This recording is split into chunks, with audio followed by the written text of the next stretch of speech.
나이트로가 출범함에 따라 WCW는 더욱 많은 로스터가 필요한 상황이었다.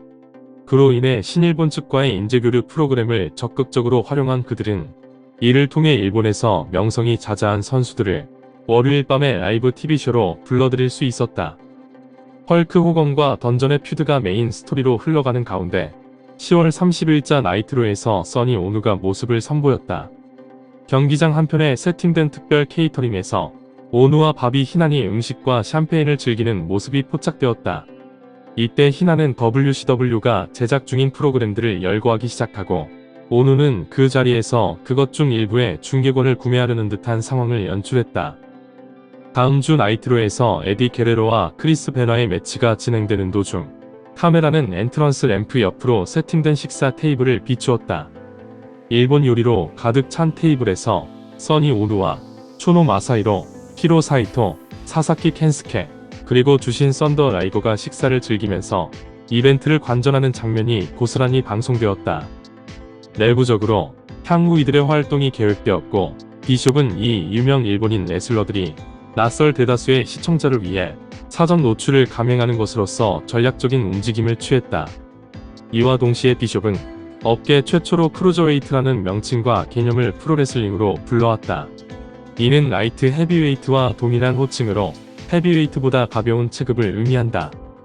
비숍은 레슬링의 진면목을 선보이고자 크루저웨이트 디비전에 대한 관심이 매우 높았다. 그는 일본 등지에서 활약한 가장 인기 있는 크루저웨이트 스타들인 이를테면 크리스 베너와 크리스 제리코, 딘 말렌코, 에디 게레로, 그리고 울티모 드래곤과 같은 선수들을 WCW에 계약하에 두길 원했다. 비숍이 실제로 이를 추진할 경우 신일본 측 또한 이 계약을 크게 반길 것이 분명했다. 그 이유는 인재교류 프로그램을 활용하여 이 스타들을 위한 별도의 지출 없이도 자신들의 투어에 출전시킬 수 있는 일종의 낙수 효과를 누릴 수 있었기 때문이다. 비숍과의 미팅 이후 다시 해당 프로그램이 재개됨에 따라 이들 외에도 다른 WCW 로스터들과 함께할 기회를 얻은 신일본이었다. 물론 경영진의 관점에서 그것은 상호간의 관계 극대화를 바탕으로 큰 이익을 추구할 수 있는 꽤 훌륭한 방법임에는 틀림없었다. 매주 에디 게레로와 딘 말렌코, 크리스 베너 등 크루저웨이트 디비전을 이끌 스타들이 오프닝과 메인 이벤트를 연결하는 앵커로 나서 비숍의 목표를 향한 활약을 선보이기 시작했다. 비숍은 신일본 측과의 우호적인 관계 속에서 사업적인 이익뿐만 아니라 흥행에 관한 인사이트를 넓히는 부가적인 이득도 손에 넣는다. 그는 신일본의 지근거리에서 해당 프로모션을 자세히 들여다보는 경험을 가졌다. 당시 신일본은 UWF 인터내셔널과 경쟁 체제를 유지하면서도 합동 흥행을 모색하는 흥미로운 상황을 연출 중이었다. 재정난에 휘청거리던 UWI는 자립이 위태로운 상황에 몰리게 되었고 이에 과거 같은 뿌리이기도 했던 신일본 측과 합동 흥행을 모색하며 인베이전 스토리를 전개한다. 이들의 도쿄돔 이벤트를 현장에서 흥미롭게 관전한 비숍은 이 경험을 되살려 머지않아 WCW를 유례없는 성공의 길로 이끌어간다.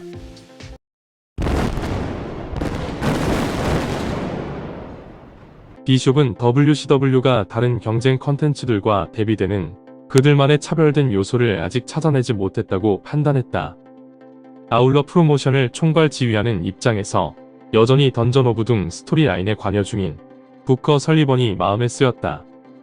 호건이 이룩한 위대한 업적과 성취로 인해 설리번이 그것을 의식해서인지는 모르겠지만 전반적인 부킹 과정에서 무언가 망설이는 듯한 느낌을 받고 난 비숍이었다. 더욱이 향후 몇 주간 호건의 올블랙 커스튬 이미지의 실험이 이어지고 거기에 팬들 앞에서 자신의 어두운 면을 포용하고 있다는 호건의 고백이 이어지면서 분위기는 더욱 이상한 방향으로 흘렀다. 다행히도 이 컨셉은 곧 폐기되었고 호건은 다시 본연의 베이비 페이스로 돌아와 어느 정도의 진정작용을 일으킬 수 있었다. 그럼에도 불구하고 마침내 비숍과 설리번은 오랫동안 지체해온 호건의 완전한 턴힐에 관한 동의를 이루어낸다.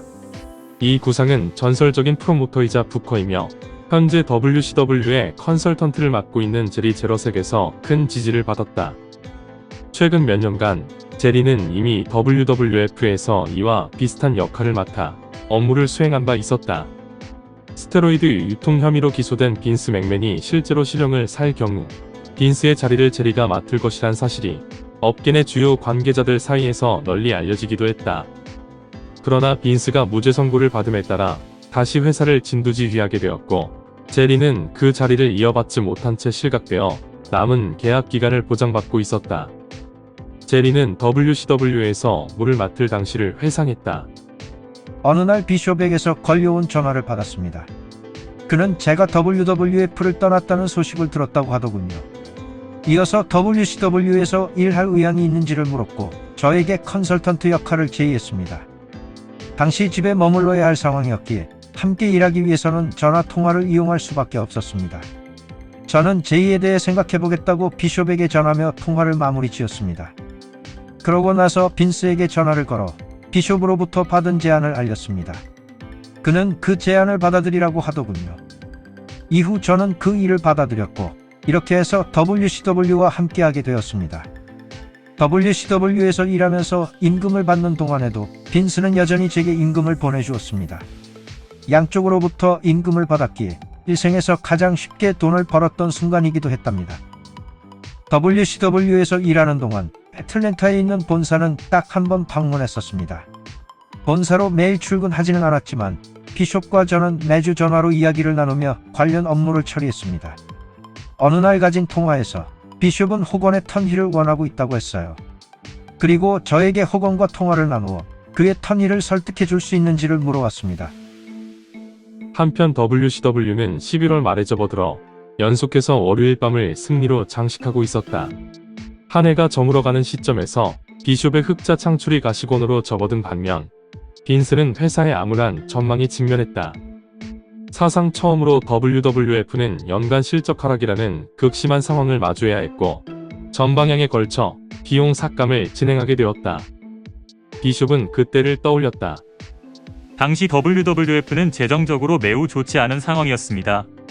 그들은 모든 면에서 여유가 없어질 정도로 운영의 문제를 겪고 있었습니다.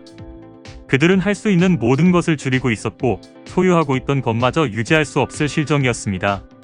그만큼 상황이 극도로 안 좋았던 거죠.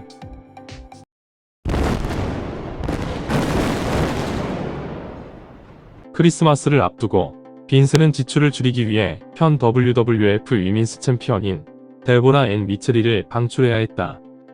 위민스 타이틀을 여전히 소유하고 있는 상황에서 그녀는 일자리를 찾기 위해 비숍에게 연락을 취했다. WWF에서 활동하기 전 블레이즈는 WCW에서 활약했기에 그 둘은 어느 정도의 친분이 있었다. 블레이즈는 자신의 상황을 설명한 후 챔피언십 벨트도 들고 갈 수 있다고 전했다. 비숍은 이에 흥미를 느꼈고 그녀에게 기회를 제공했다.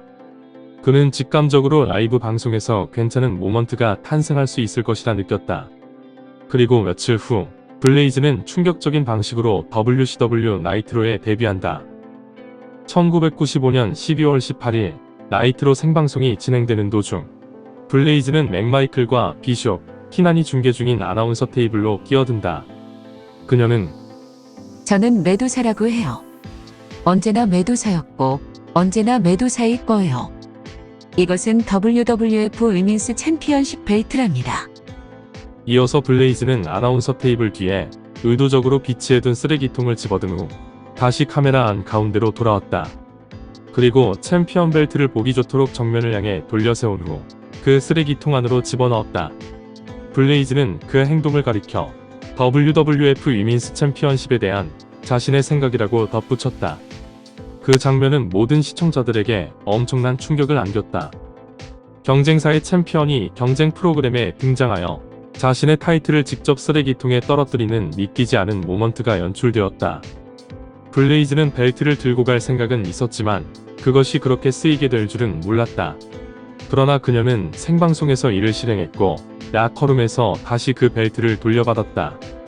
달리 생각해보면 과거 릭 플레어가 월드 헤비웨이트 챔피언십 벨트를 들고서 WWF 프로그램에 등장했던 때를 상기시키기도 했다.